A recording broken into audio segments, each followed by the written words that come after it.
कुलदीप सिंह, एक पुलिसकर्मी, वो सामने आए।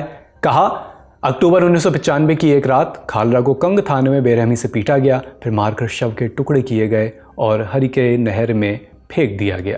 पुलिस के आला अधिकारियों पर आरोप लगे कि उन्होंने गवाहों को धमकाया, पत्रकारों को डराया। अंतर्राष्ट्रीय संस्था है एक, नाम है एमनेस्टी इंटरनेशनल। इसने इसी बाबत अ मॉकरी ऑफ जस्टिस नाम से एक रिपोर्ट जारी की है। इस रिपोर्ट में दावा किया गया है कि इस केस का पुलिस से हटकर एक और पक्ष है। ये पक्ष कैसे पेश किया गया? मार्च 2002 में ऑस्ट्रेलियन चैनल SBS को दिए इंटरव्यू में खालरा की पत्नी परमजीत कौर ने कहा था, कोर्ट में हमें लड़ना पड़ता है, बहुत उत्पीड़न होता है, 7 साल बीत चुके हैं, हमने अभी तक कुछ भी हासिल नहीं किया, शायद ये सब मेरे रहते खत्म नहीं होगा। खालरा के पिता करतार सिंह इस बारे में बोले कि ब्रिटिश राज में भी इतनी बर्बरता नहीं देखी। सुप्रीम कोर्ट ने इस बाबत कहा, अपहरण और गुमशुदगी मानवता के खिलाफ अपराध हैं।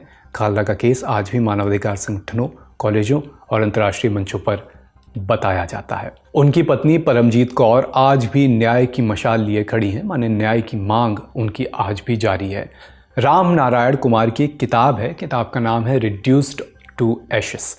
इसके अनुसार जसवंत सिंह खालरा भले ही अमृतसर से थे, लेकिन उनका 80 के दशक के अलगाववाद से कोई सीधा संबंध नहीं था, ऐसा किताब कहती है।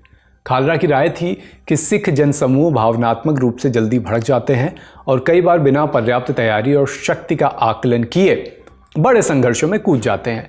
खालरा का मानना था कि मौजूदा व्यवस्था के भीतर ठोस सुधारों को हिंसा के रास्ते से हासिल नहीं किया जा सकता।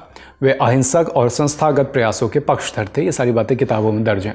तो ये वो अलग अलग दावे हैं जो जसवंत सिंह खालरा की जो इन्वेस्टिगेशन चल रही थी उसके पक्ष में या उसके विपक्ष में अलग अलग वर्गों से सामने आते रहे हैं।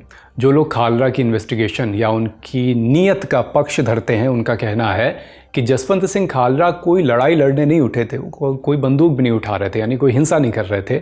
वो सिर्फ दस्तावेज उठा रहे थे और सिस्टम से ये मांग कर रहे थे कि जो लाशें जिनको सिर्फ आंकड़े मान लिया गया है उनकी पर्याप्त तहकीकात हो, क्योंकि वो भी किसी के घर के सदस्य थे, इसी देश का हिस्सा थे।